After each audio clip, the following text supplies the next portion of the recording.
anything, and he's alive. So, the problem, as I see it, is what to do when you can't do the things that you used to do anymore. Suppose you used to walk anymore.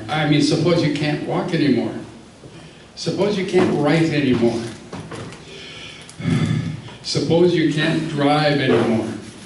Suppose you are pretty much confined to your living space, or even to your bed. What do you do tomorrow?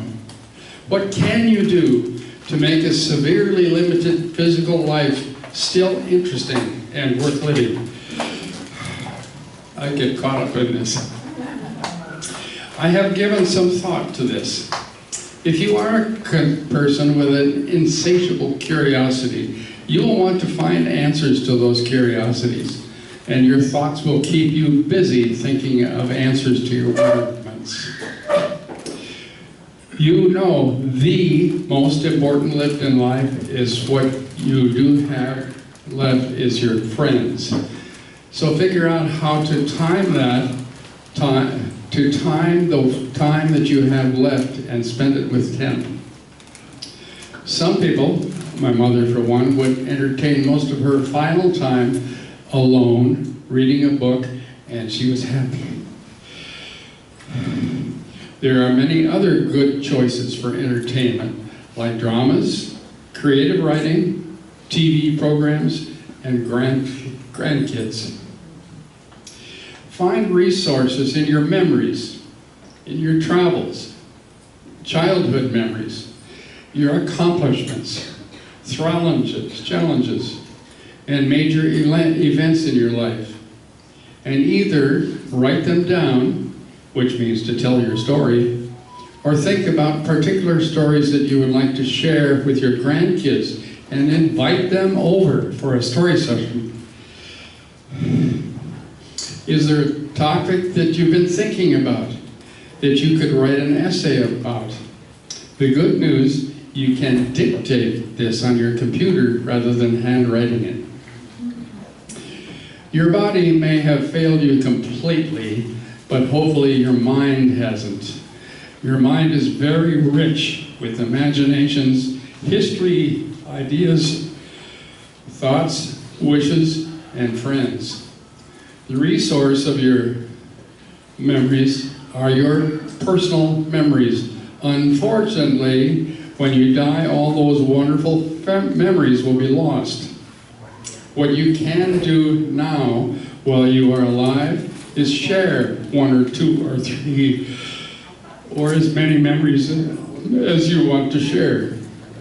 Your voice may be working, so you can seek to tell your story, or you can write. Look for your stories in your high school experiences, your travels, your family happenings. Your mind is rich with memories. Your legacy is the stories you tell.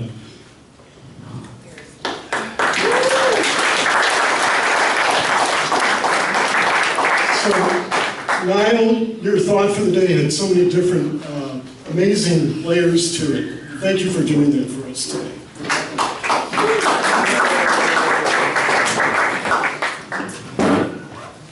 Hey, next up, meeting frontline, President-elect Joel Swanson, Spur reporter, Spur publisher David Browns, photographer Herb Stowers, audiovisual Dennis O'Brien, Paul McCandless greeter, and Paul McCandless will be presenting next week.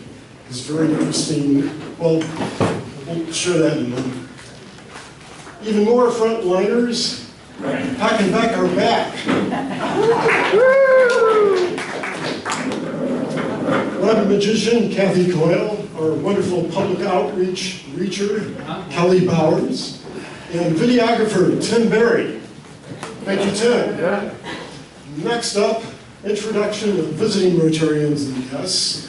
We have the special microphones out and about. We do. Sheila is working the microphones. DJ. Visiting Rotarian. Who? Oh my gosh! It's Bob.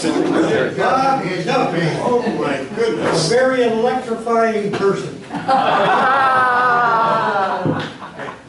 TJ. It's good to see you, buddy. There we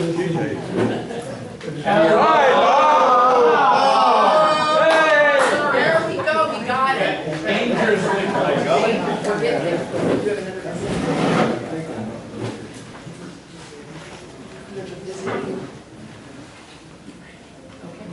Can we go on to guests?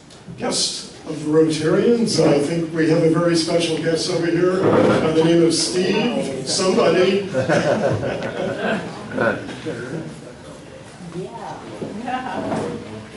So, President Pat and dear fellow Rotarians, I'm so happy that I have brought Steve Shirley here today.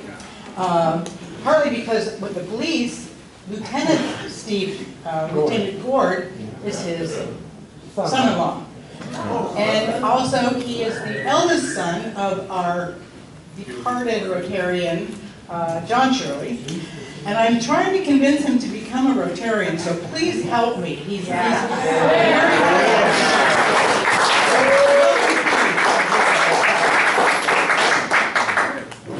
It's great to have you here, Steve. Sounds familiar. Golly. President and fellow Rotarians, I'm pleased to introduce two guests today. Dinesh Swaminathan, and he is from Sai Ashraya Foundation, 501c organization in US. The next one is Balan Arakoni, and they visited us before, and he's getting recognized today. I'll tell more about him later. Thank you. That's wonderful. Thank you, Ken.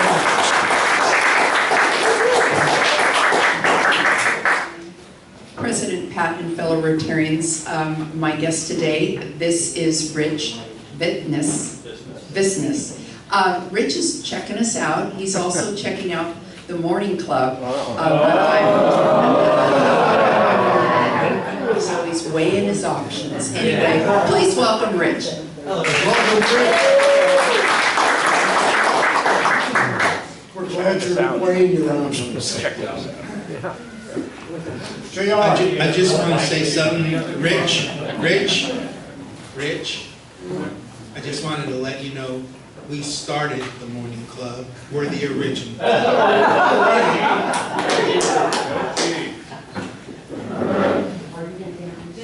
Oh, Dennis. Here you go, sir. Let's see, we have a couple of guests in the back from Las Positas College. These are veteran students. Yvonne and Dominic, yes, of course. And they'll be making an announcement in a few minutes. Thank you for coming.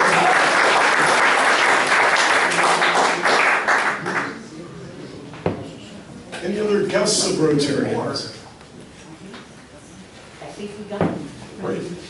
So next up, we have announcements. Sonia Sheffield, where is Sonia? Michael, Where you we are? do birthdays and anniversaries. Today? Really? Yeah. Really?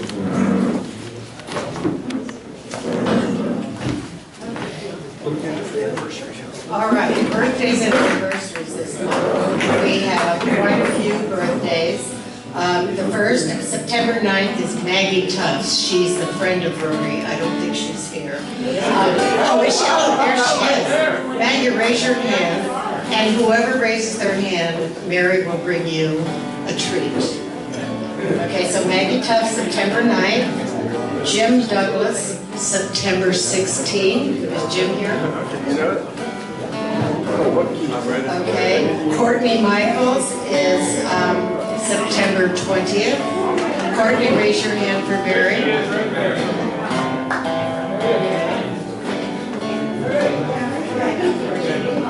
Officer Keith Beck, he's in the back. His is September 21st. And, Joel Swanson, sitting at the table here. He is September 25th. As is Mary Martha Swanson. Oh, Mary Martha. Mary and Joel both have the same birthday. Okay. It's same year. Congratulations. Jack Mills is September 26th also. Thank you, Jack. Trudy, who usually does birthdays, hers is September 26th, but they're in Hawaii. Okay, and then the last September 26th is Phil DeCall. I don't think, is he here today? He's not here. All right. Happy birthday to you. Happy birthday to you. Happy birthday, dear Americans. Happy birthday to you. Yeah. Okay, now we have wedding anniversaries. 52 years is Paul Maggie and Kathy. Paul's not here. 53 years is Gordon and Janice Jones. Gordon's in the back. And 63 years is Marianne and Rudy Rosa. Wow. Your turn. All right, ready? Happy anniversary, happy anniversary, happy anniversary, happy anniversary. Wow, that's it. That's it. Short and sweet. Yeah, sorry.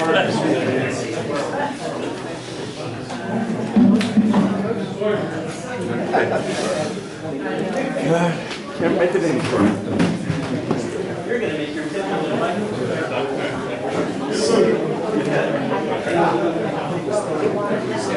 So next we're about to hear about the 2.2 for 22 challenge at Las Positas College on September 28th. Gentlemen? Hi, my name is Dominic Provenziola. I'm an Iraqi war veteran. The event taking place at Las Positas is to bring awareness for veteran suicide. Veteran suicide peaked in 2012 at about 22 veterans per day. It's down to 18 at this point, which is hopeful because the number is going down, but it's still way, way too many. And so we're raising awareness for suicide. A lot of it's to bring out civilians to recognize maybe what their family members are going through and just help raise awareness all around. Gentlemen, let's get a shot here.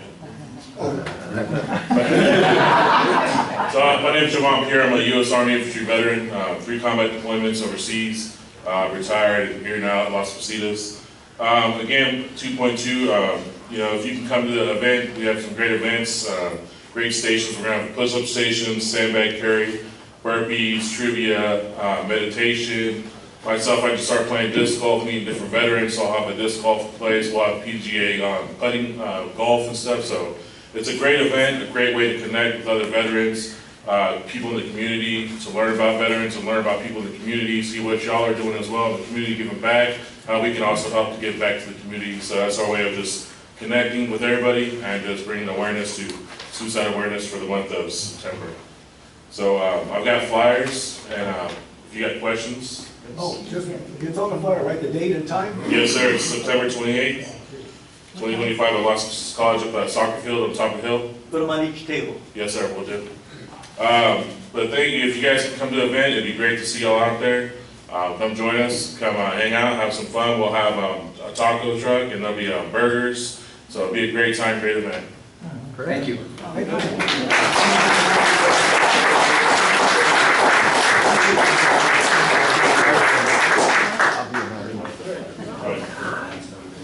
Maybe you'll see he's going to. Okay, next up.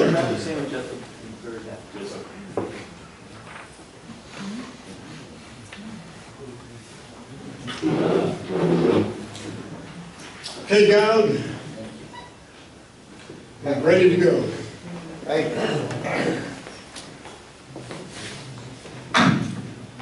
All right. Today we have several recognitions of Paul Harris Fellow, Paul Harris Society, and a special recognition. I'd like to take a minute to explain for the new members and others who may have forgotten. The TRF recognition include a Paul Harris Fellow, and that is for contributing $1,000 over the time. But our club made it easy. We'll match you. So therefore you need is $500 to become a Paul Harris Fellow. hopefully in 1 year. And we are hoping that, especially this year, Pat is very keen on trying to get 100% Paul Harris Fellow. Let's help him with that. That's a special recognition to the club.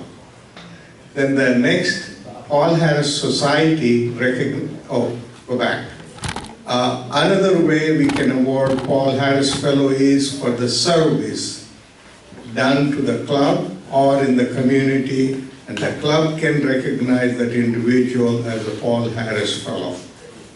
Now, Paul Harris Society is when a Rotarian contributes $1,000 in the Rotary year, same year. So that is a recognition of Paul Harris Society member.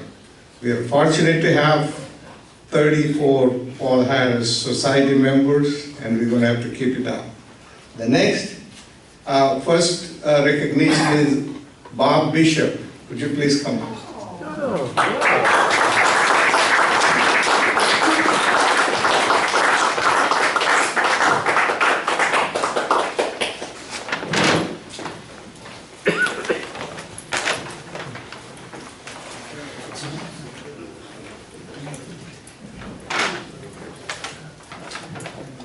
So the reason they drug me up here is, maybe you don't remember, I was on the board last year, and the board at that time determined that Bob Bishop qualified as a Paul Harris Fellow through service to the club. And so that's an extraordinary honor, and Bob, you do an enormous amount for the community and for the club.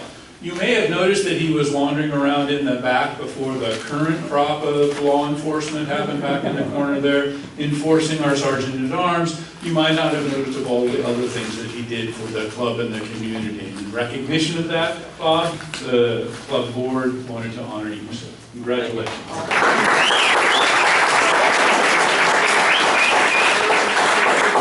Oh, let's get all four of us here. Thank you, thank you. Thank you.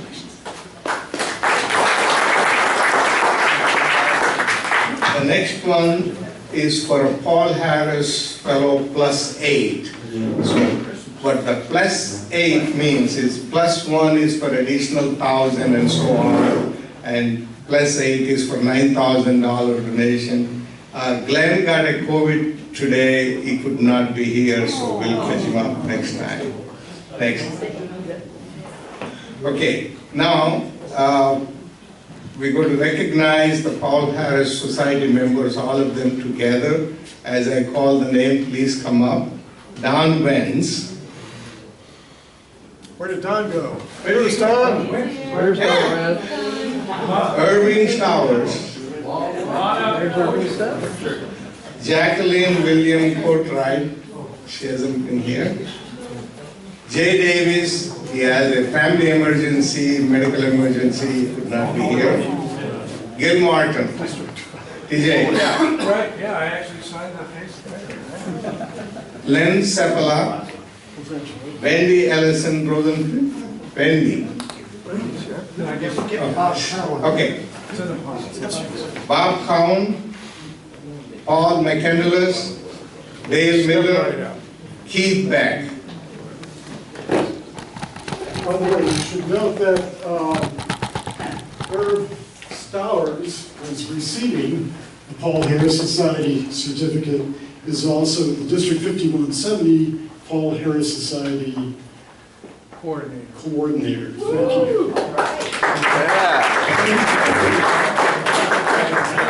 Thank you. Behind you. Can't fear.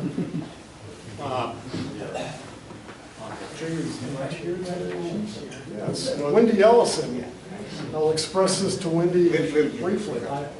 And TJ, right here. Paul McCandless. Glenn Sepala. Paul Thompson. Dale Miller.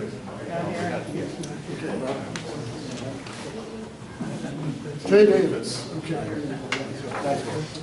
I'll express this to Wendy. Now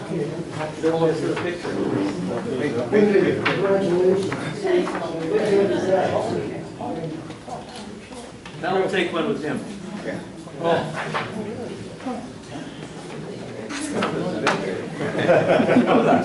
Hola. I get out the picture here. Got it. Okay. All right. Here we go. I have a call. Thank you. Okay, next one. This is a special recognition. Let me give you a little background. Our club was the international sponsor for 3 global grants during 2024-25. 2 of them were approved, and one is submitted to RI, is under review. This was possible only because we raised $47,050 from individual donors. When we purchased DDF, it resulted in $67,752. Yeah. And we were able to do those global grants. And I'll give a detailed report in next couple of weeks. Today, recognizing Balan Arakoni, come on up, who has contributed $38,800.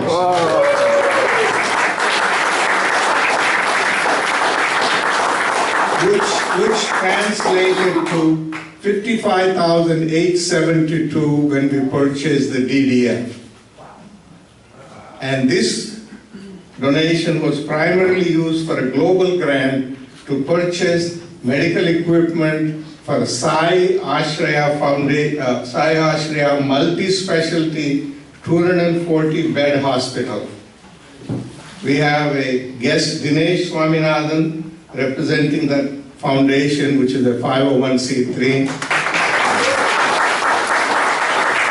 And it is a very well received contribution in Bangalore. Okay, briefly, Balan came to US in 1964 from Kerala State. He worked as a mental health worker in Norman, Oklahoma, and later on served as a director of mental health in Marin County for 17 years. He lives in Pleasanton. I met him in November 2023. I introduced Rotary International to him and explained how the global grants work, international and district grant locally. He visited our club later in November 2023. He is a philanthropist with a big heart to help local as well as foreign country, India. He made generous donations to several 501c3 charities in Livermore in the past 2 years. He is very passionate to help organizations that address mental health issues, help people, and helping the hospitals. Please join me in recognizing Balan Arakoni as the Paul Harris Fellow for supporting the Rotary Global Grant.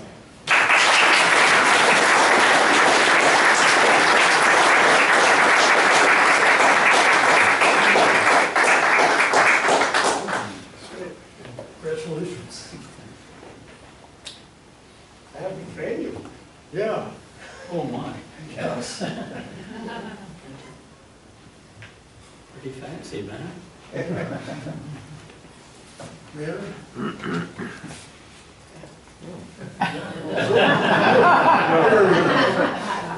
Open it up. I have to practice on this a little bit more. Okay. Cool. Thank you.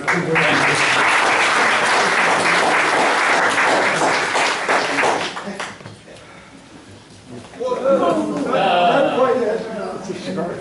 I'll put it around this place. Now he's going. Now he's going.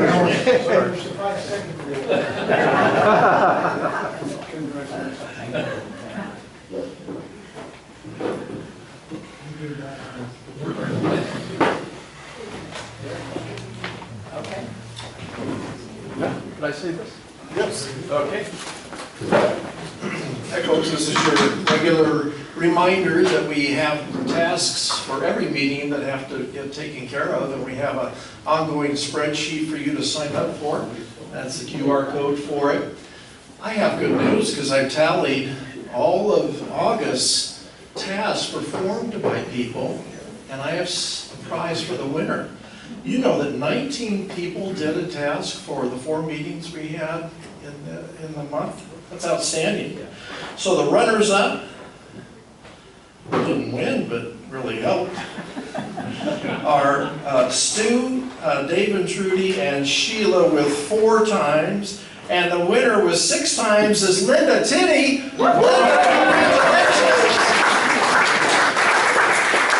Linda receives a gift card to the Cinema 13 Theater to go see the show.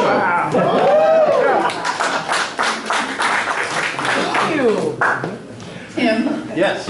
Were we going to mention the table numbers and circulating the clipboard? That's a secret.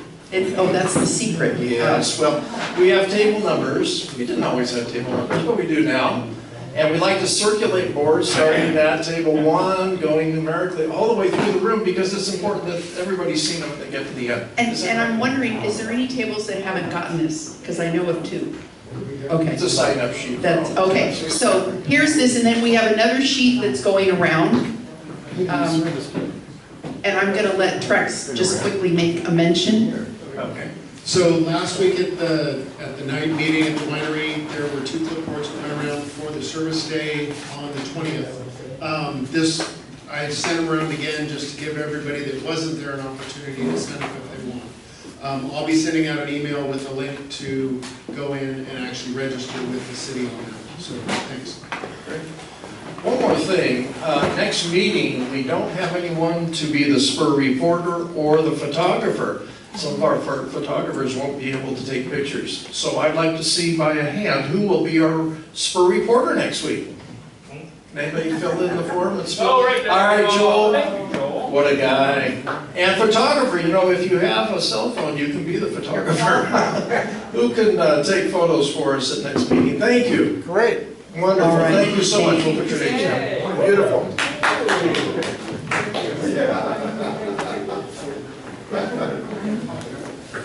Community Service Day. Trex, do you want to? We're good.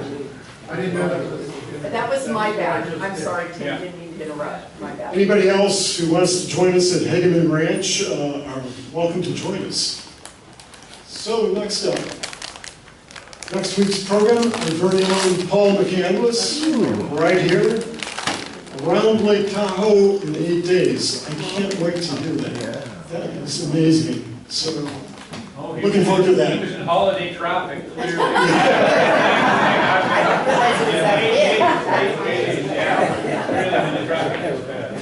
And Pat, did you yes, say something? yes. Very briefly, So very brief. Don has some info. Yeah, so you know we're discussing having 2 evening meetings a month. And we thought about starting that on in October, but that seems like that's going to be pushed possibly until November. And so we're sort of announcing that we'd like to have 2 evening meetings possibly at Del Val Winery, and we're looking for feedback on that. There are a couple of issues. We have the last Wednesday of every month reserved for the next year plus. And so we would have those meetings on the second and last Wednesday at Del Val Winery at 5. And we also are working hard to understand audiovisual. Moving this equipment, I have learned recently, is a big task. So moving it back and forth is an issue, and we could use some help. And Dennis, as a leader, could use some help doing that. We've got to move. It's a big job to move this equipment back and forth. Equipment that we store in that closet over there now needs to go into somebody's car and be stored in their garage and so on. So anyway, we're working that out. Want everybody to know what's happening. Great, thanks, Don. Sheila. I was just So we welcome you to come up and think we're all set to go. Okay. Great. Thank you. Okay. Welcome.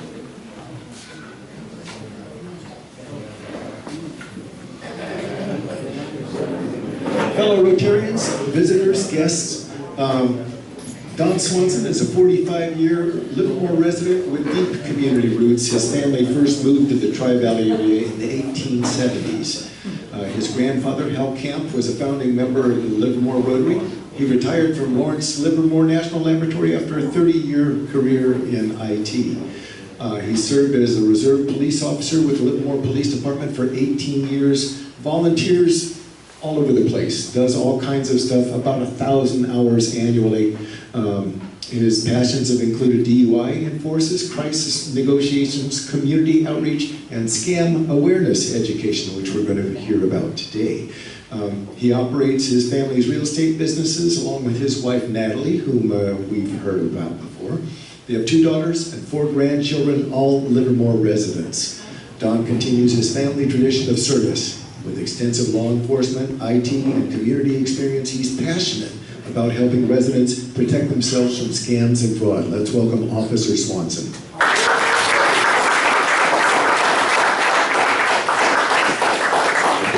Thank you, Joel. Thank you for the warm welcome. Also want to acknowledge Dennis for setting up my slides. My presentation tends to be a bit long, so we've tried to pare it down. Usually it's about 80 slides, and that's for about an hour and a half. So condensing it, I may run quickly through many of them, just so we can get done by the end of your guys' meeting here. So, we will proceed.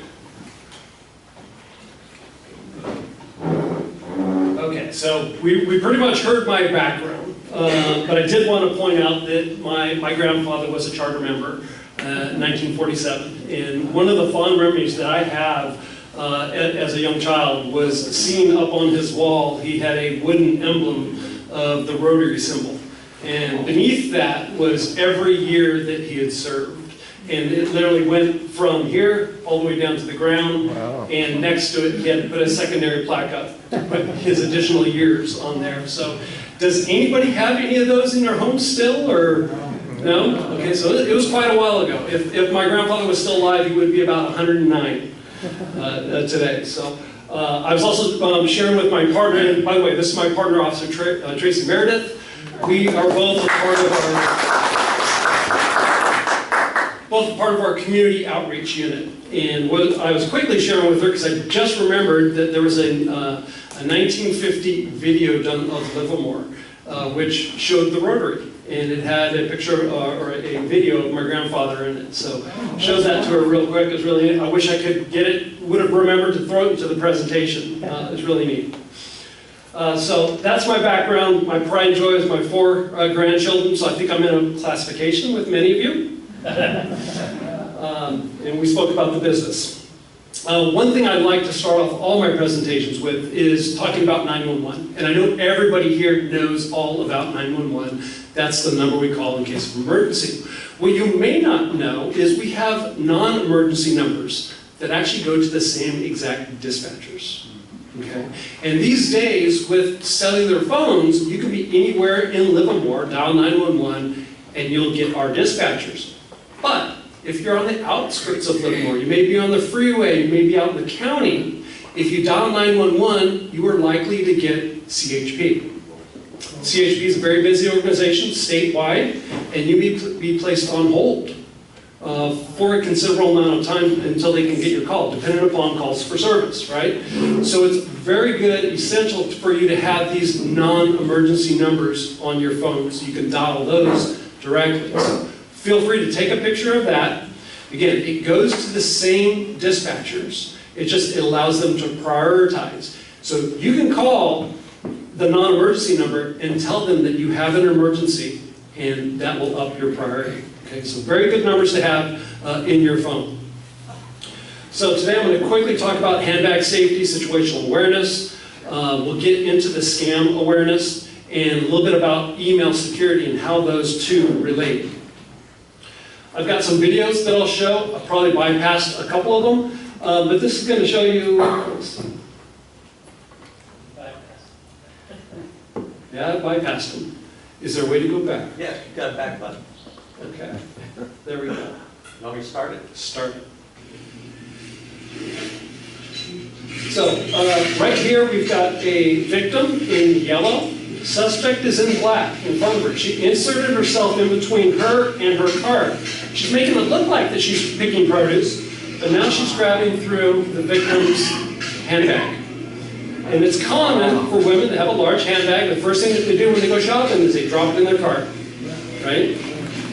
And so pickpocketers are doing exactly that. And the victim here is entirely not aware that her purse had just gone through. Okay. Wow. This next is going to show a team of individuals. Suspects are in black. The victim is the son and mother. And these two in front of the mother there, one's distracting while the other one is going through her purse. And this happens in our grocery stores here in town. So teams of individuals will go through.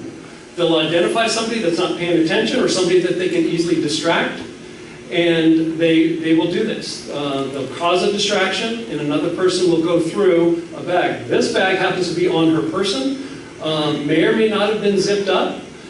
These pickpocketers are very keen, they're very adept at what they do, and they can easily unzip something. So better off to have a handbag in front of you or cross-body worn to keep it more secure.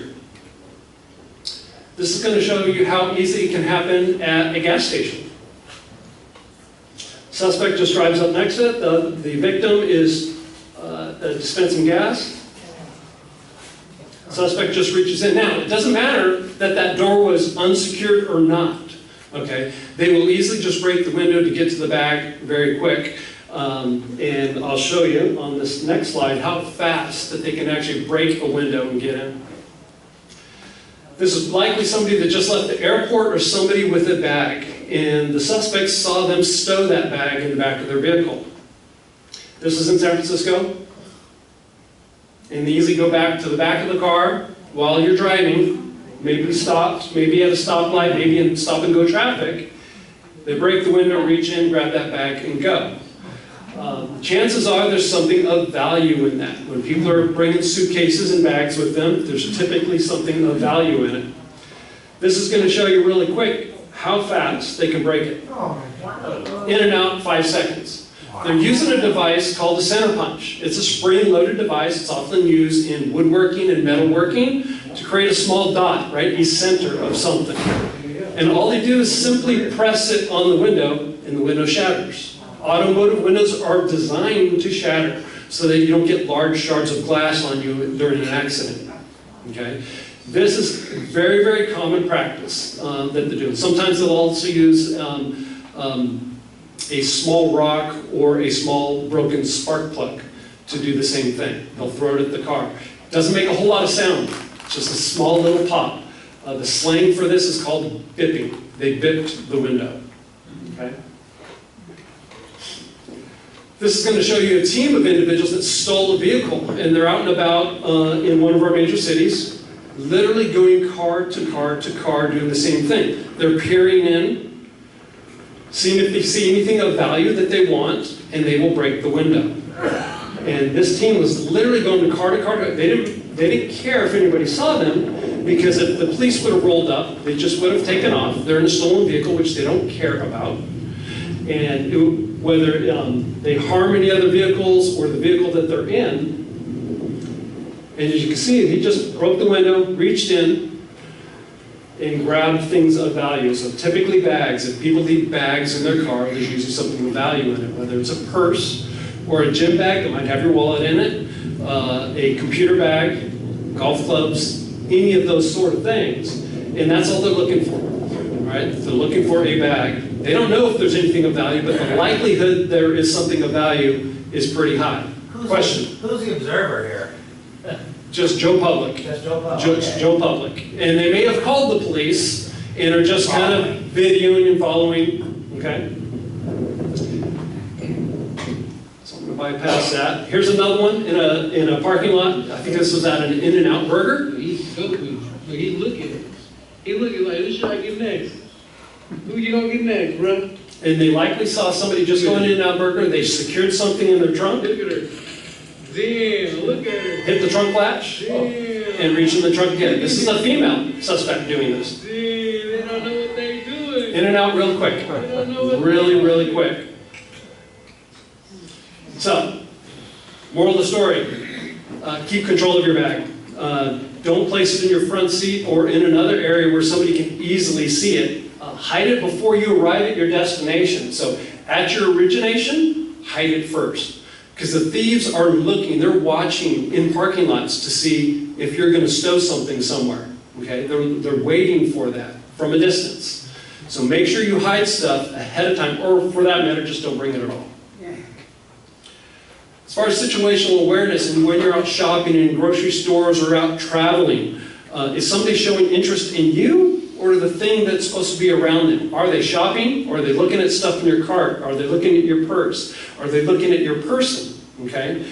Are they doing stuff that's unusual? Are they coming up to you and trying to create small talk to divert your attention? And are they getting into your personal space? Like that first video where the suspect inserted herself between the victim and her purse, right? Got into her personal space. Sometimes they'll just come right up to you, face to face, and maybe comment on a beautiful piece of jewelry that you're wearing, right? They're trying to distract you. So just be aware of that when you're out and about. So what can you do? Proactively know who's around you, okay? And make people aware that you are aware of them, okay? This is kind of when you got to have your spidey senses going on and your radar going on. Make people aware that you're aware of them, meaning say hi to them. Look them in the eye so that they know that you are watching them, okay? Because the suspects out there, they don't want hassle. They don't want confrontation, right? They want to be able to get in and out without being noticed, okay? So if you make a gesture to them to say hi or something, or look them in the eye, they're going to go on to the next person. You're not going to become their victim. Obviously, don't place yourself in a location where you can be a victim, and always know your location. So for some reason, if you do become a victim, the first thing that a dispatcher is going to ask you when you make that phone call is, what's the location of your emergency? Okay, so always know your location. Now we're going to kind of get into some of the scams. This is a jewelry swap scam. This has happened multiple times here in Livermore. The scam usually starts by a person approaching a victim and engaging in a conversation by asking for help or for directions.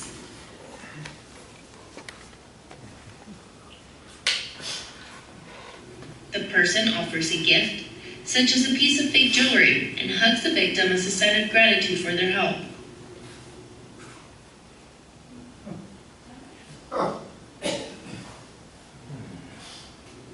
But take a look at how quickly this thief steals the victim's real jewelry. It's important to remember that criminals do not always present themselves as you might expect. Here are some important tips to protect yourself. Be cautious of unfamiliar individuals. Do not accept gifts from strangers. Do not allow a stranger to get too close. If you notice anything unusual, call a little more pitch problem. So that was a great little video segment that the Milpitas Police Department did, that they were able to capture actually something on video. But this has happened in Livermore. It's happened at one of our cemeteries. It's happened while people are out just on a stroll, out walking. Car will literally drive up next to you. They get out. They will make small talk with you. And then they will try to place jewelry on you and take yours at the same time. So be very aware of that. Scams these days go across all communication methods that we have. So phone calls, email messages, text messages, social media is a big one now, direct messaging apps, and it can even happen across U.S. postal mail and in person. So all of these areas. So I usually go into a lot of different common scams and talk about the various types. I'm going to quickly go past that, but I'm also going to mention that my partner and I, we're trying to set up a broader presentation that we could do twice a year. And we're trying to procure a venue for doing that. And so if we miss something, we're going to have other opportunities to hear some of these stories and get a little bit more detail on those. But real quickly, a lot of the major scams have to do with tech support calls. Somebody calling from the government, they say they're calling from the Social Security Administration or the IRS. They'll say that they're from a business and you have some sort of invoice that needs to be paid. Romance scams is something that happens often. Those tend to happen over a longer period of time because the scammer is building rapport. And when I say a longer period of time, maybe a year or so, right, before they actually scam the individual out of money. And then lastly, the grandkids scam. And this is one that is really on the rise now.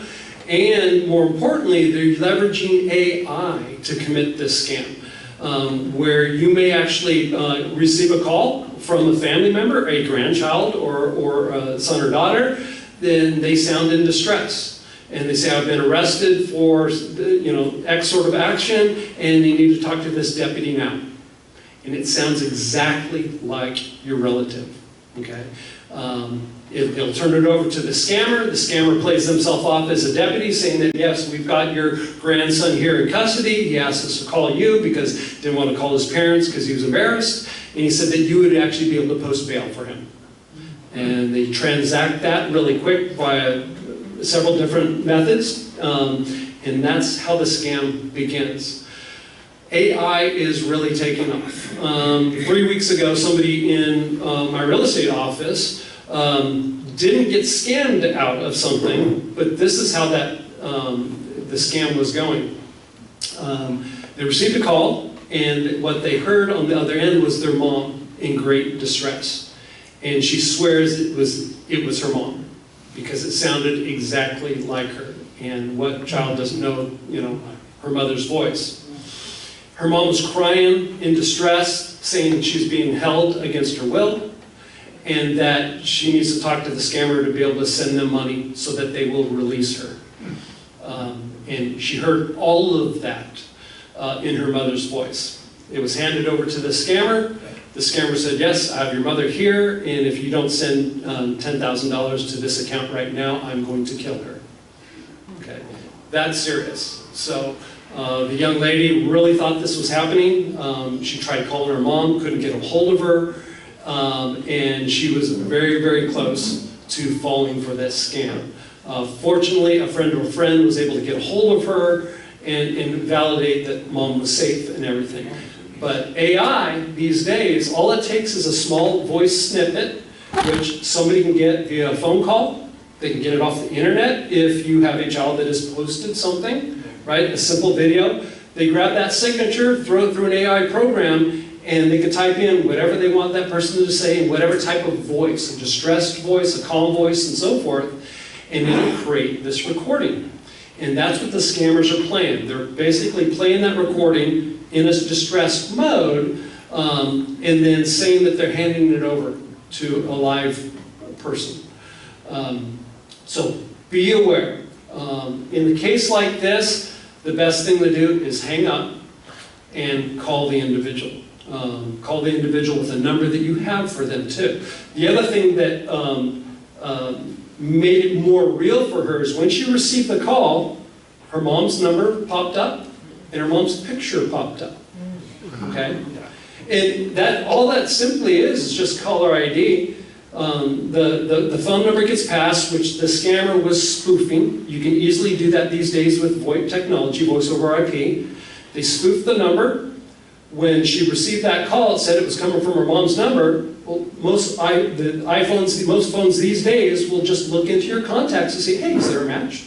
And displays the picture of the person that you already have on your phone. Okay? And so it made it look really real. And she felt that her phone had been hacked.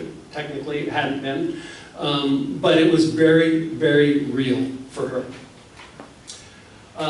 If you happen to become a victim of fraud, you want to call your local police department, and we will take a report. If you're not a victim but want to report something, you can contact the Federal Trade Commission. This helps law enforcement out because they're the national agency that tracks all of these scams nationwide.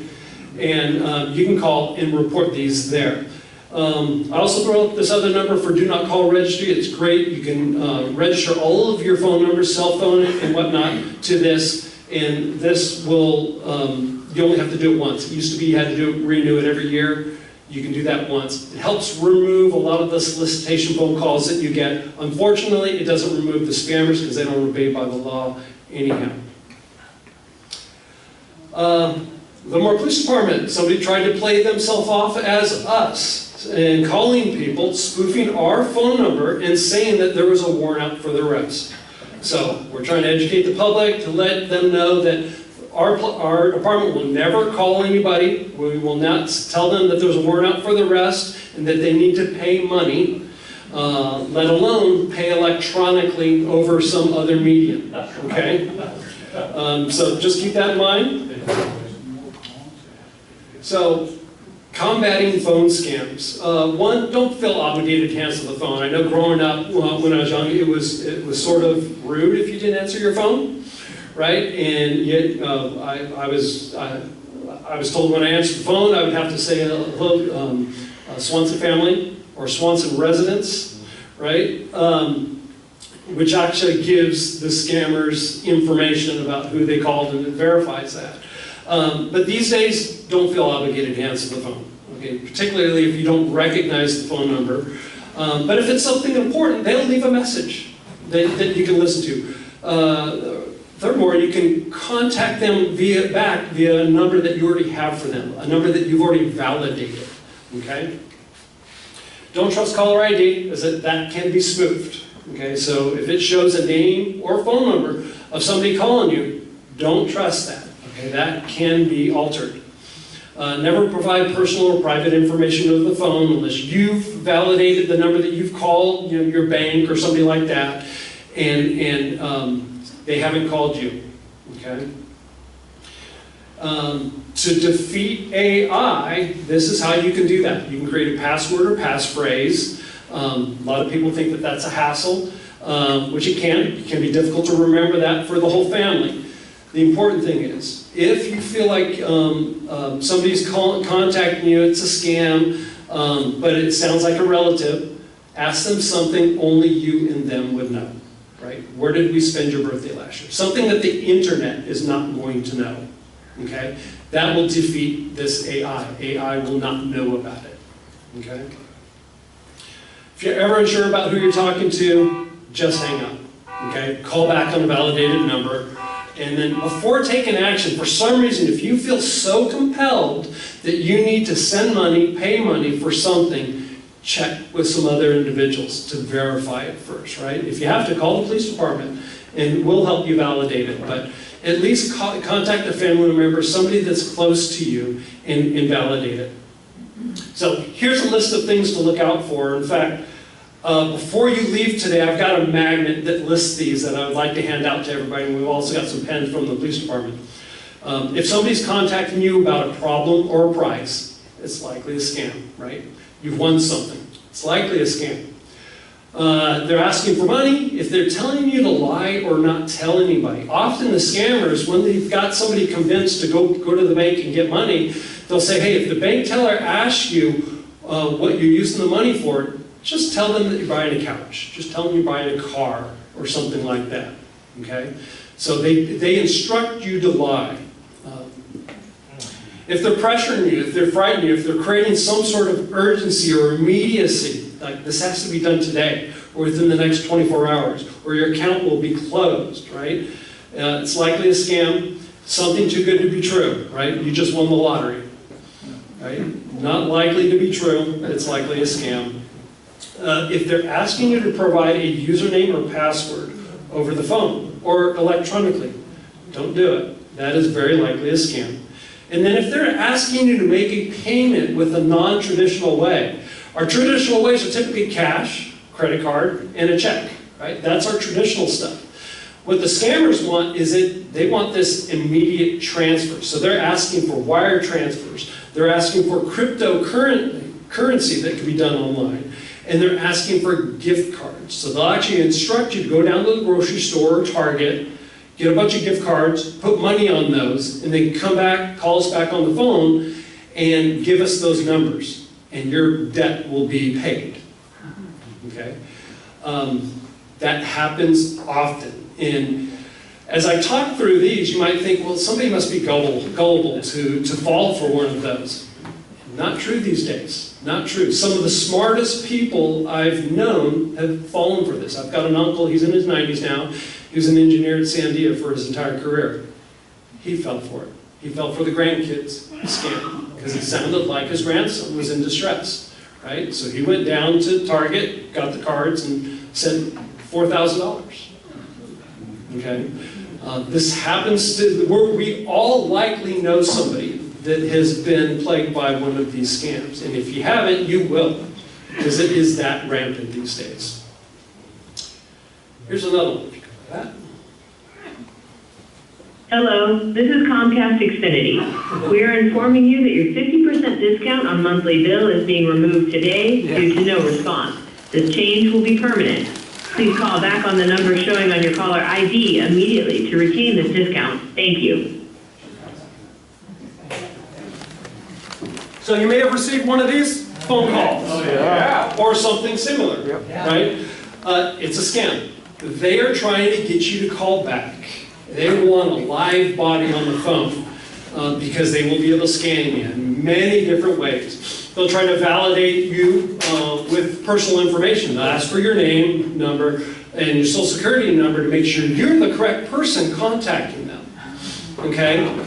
They may say, you know what, this deal, we're actually able to go retro with it for the past year. So if you provide me your credit card number and the expiration date and so forth, I can get you credited for the rest of the year on that.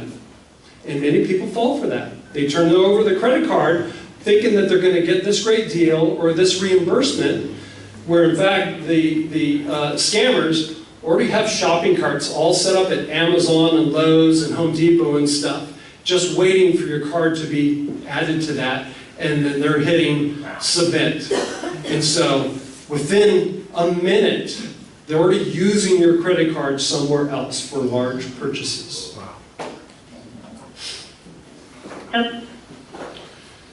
So I mentioned gift cards and how they can be used as a payment mechanism for these scams, but they can actually be used to get money from you as well. These are great, convenient things that you can do to buy at the grocery store to send to somebody as a gift, particularly as we get into the holiday season. They're very convenient, and they're very legitimate, okay? But the scammers, what they'll do is they'll go into the same stores, they'll pull a card off the shelf, they'll open it up, scratch off the security thing, take a picture of it so that they have the number and the security code, and they'll go online waiting for you to purchase that same card in the store, run it through the checkout, and place money on it. And they will have immediate access to that money. So make sure when you're buying these that one, it's not scratched off. Two, that they're not affixing some other label on here that looks like it hasn't been scratched off. So sometimes they will make their own labels and put it over it. Okay? So email security. This is one of the most important things that I can convey to you today, if you learned anything at all. Reason being is data breaches are happening all the time. Okay? And it may be an innocuous data breach that happens at a website that you've gone to. They don't necessarily have all your personal information, may not even have a credit card, but you may have some login credentials. And if you leveraged a username and password on that site that you use on other sites, that's what the scammers are after. And so they'll actually grab that information that's sold all over the internet these days during these data breaches, and they will attempt to log on to your email account. Another way that they do it, let me step back. Ticketmaster, anybody get this about a year and a half ago? What one? Ticketmaster had a data breach. All right, and there's many others. AT&T, Comcast, I could list off dozens that are constantly getting, that have been data breached, right? And Some information that they get are credentials, as I mentioned earlier. Sometimes they get credit card information. Sometimes they get PII, personally identifiable information, right? Potentially your social security number. I know if you worked at the Livermore lab like I did, OPM had a big data breach. All of our security, and it was millions of accounts and social security numbers that are out there. Okay, I got a letter from that about roughly 10 years ago. So the information does get out there. But what I'm going to show you is what the criminals are doing once they get access to your email credentials. And these are the steps that they go through. So if they have your email password, and specifically made it this icon, because I know a lot of people will put their username and passwords on their computer monitor at home, or business office, and for that matter, all right? Or it might be in the drawer next to their computer, or might be in a booklet, a notebook, okay? The criminals all know that. And keep in mind, if you have other people going through your homes, like a cleaning person or a contractor, they see this, they'll quickly take a picture of it and leverage it and use it later, okay? So, if they get a hold of your username and password for your email, the first thing that they're going to do is remotely log into that. Most email platforms now, you could do that through a web browser to easily get access. The very first thing that they're going to do when they gain access is they're going to change your password, okay? And what that does is now if there's any activity on that account, you're not going to see it, okay? Because your phone or your computer is no longer in sync with that. It is not authenticated. So anything new, the scammer now has access to that, okay? Next thing that they'll do is they're going to look through your inbox, see all of these entities that you transact with, right? And it could be your bank, it could be your financial institutions, okay? And it's not that there's anything necessarily important in there. They're not showing your social security number. It may not be showing your bank balances, but they know that you transact with them. So if you received an email from B of A that says, oh, here's the latest interest rates, right? Totally benign, no big deal. But now they know you transact with them. So what they're going to do is now they're going to go out to B of A and they're going to try to use those same credentials. But it doesn't matter if those credentials work or not. They've got access to your email. So what does every website have out there? Forgot username and password link that you can click. And so they're going to do that to reset your password.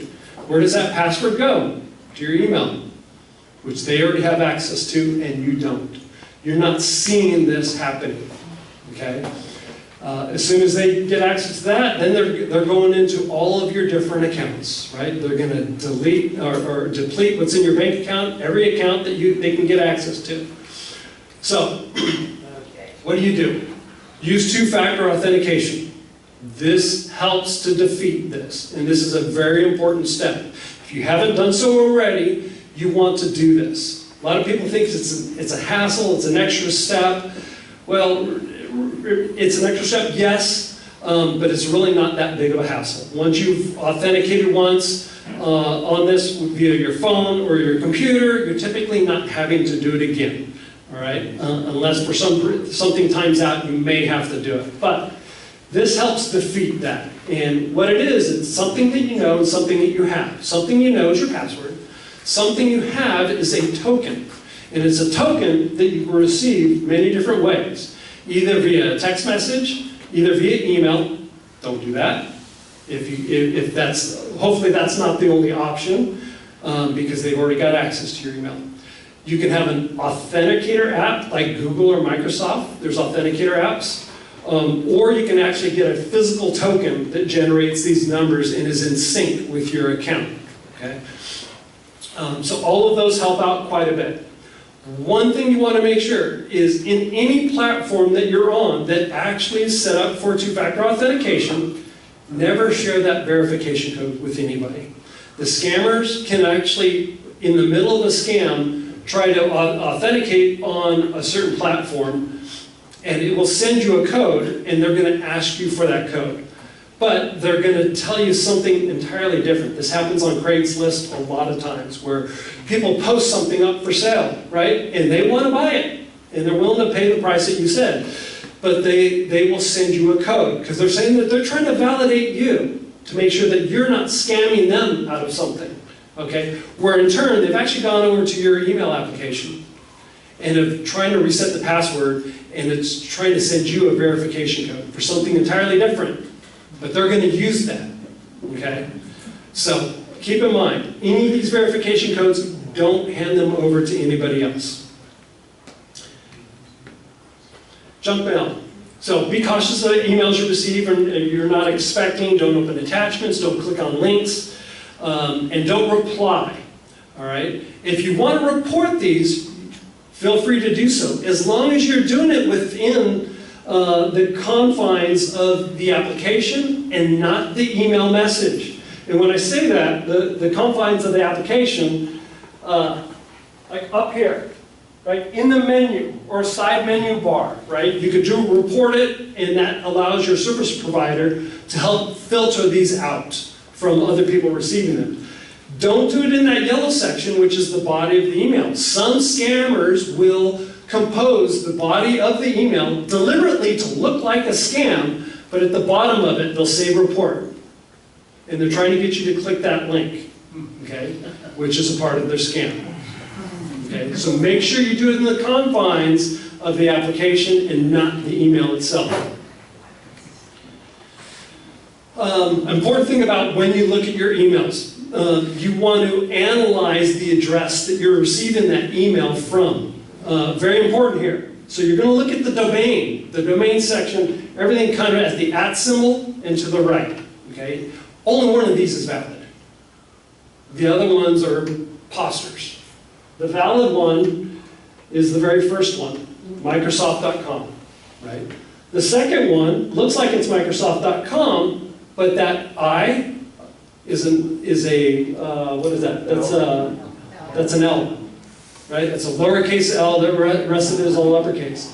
The next one, they just transpose a couple letters, and then the last one, support-microsoft.com. Well, it looks valid, but you got to keep in mind everything in between that the A symbol and that period is the name of the company or the domain name.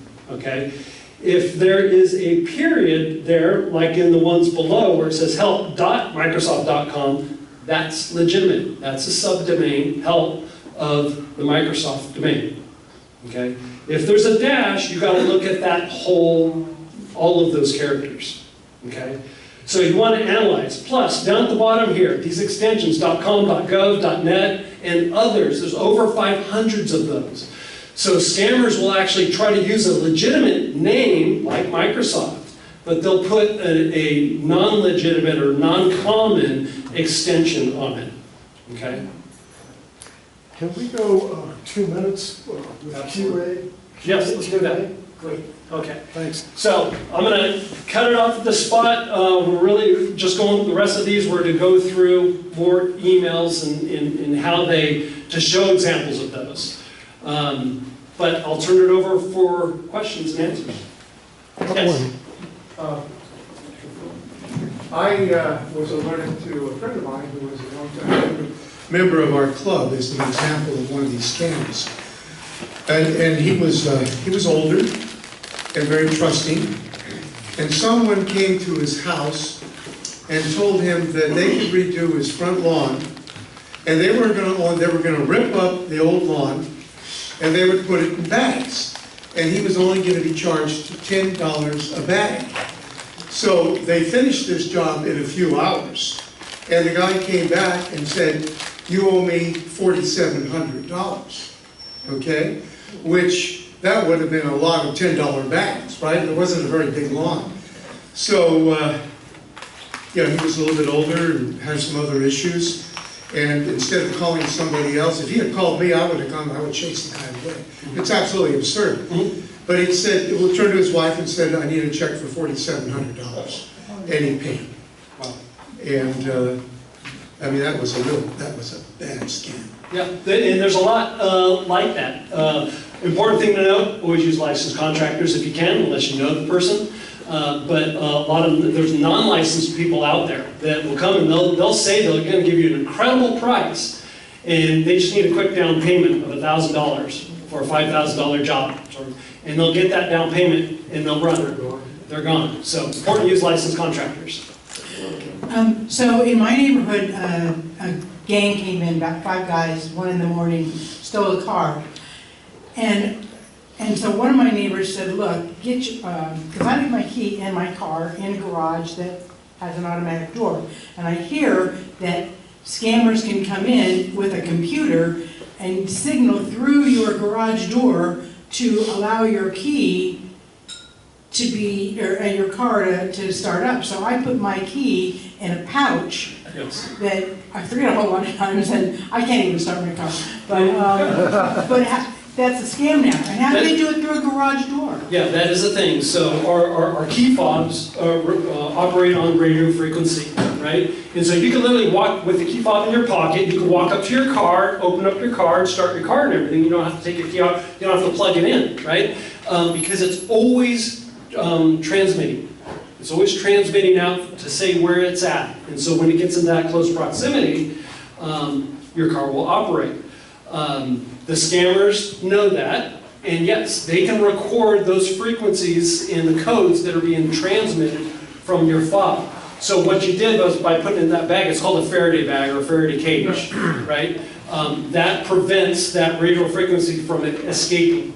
But your garage door has to be open then for them to do that? No, it doesn't have to be open. It goes right through it, right? You could close your garage door and you can hit your fob and unlock and lock your car from outside. It'll go How through would they that. get the garage door open? What's that? How would they get the garage door open to get the car out? They could technically record that as well. So those codes. Because if you have the... That's less likely, but yeah. That particular scam isn't happening often in Livermore, I must say. TJ, can you explain simply how to double authenticate your email? Absolutely. So, and you can work with any of the email providers to set up 2-factor or multi-factor authentication. And you go through your security settings, and they likely will have that option in there. So they'll either say 2-factor or multi-factor authentication. Some will even give you multiple options to use the Authenticator app or to have it sent to your cell phone via text. Once you set that up, and it'll walk you through the process of doing that, because you have to kind of get it in sync. But once you've done it once, then you're all set. And again, every service provider is different, so you can call their customer service, and they can walk you through the process, or go through the website, and it'll detail you exactly on what to do. Last question. I had my car stolen in Livermore out of my driveway with the remote control device. And the officer who responded said, today with all the remote control, the best way to keep your car, if it's not in the garage, is one of the club, because they won't take the time to saw through the club, where they can take, my car was gone in like 2 seconds, because they could remote control it. Yeah, the club is one of many products that help to deter those criminals. Yes. But the other thing is that I was traveling abroad and I had my phone cloned. And by the time I got home, my cell phone number wasn't working for me. My email was hacked and they got into all my accounts and everything, because I was on a plane for, 12 hours. So I got home and there's no money in my accounts, my emails were all hacked. I mean, you have to be really careful when you travel to have an RFID tag, I think, for your phone and your credit cards.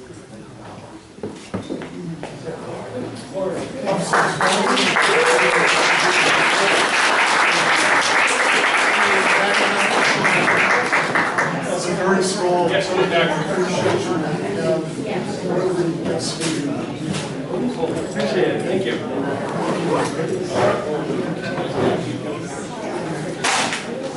Hey, next week, just as another reminder, Paul McCandless around Lake Tahoe in 8 days. And do we have the ticket?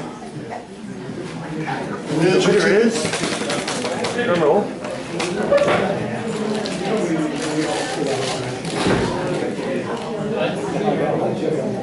Okay,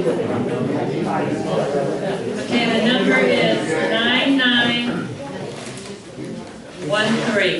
9913. The last four numbers, 9913. There's a winner in every time. Party of Chris's, Party of Chris's.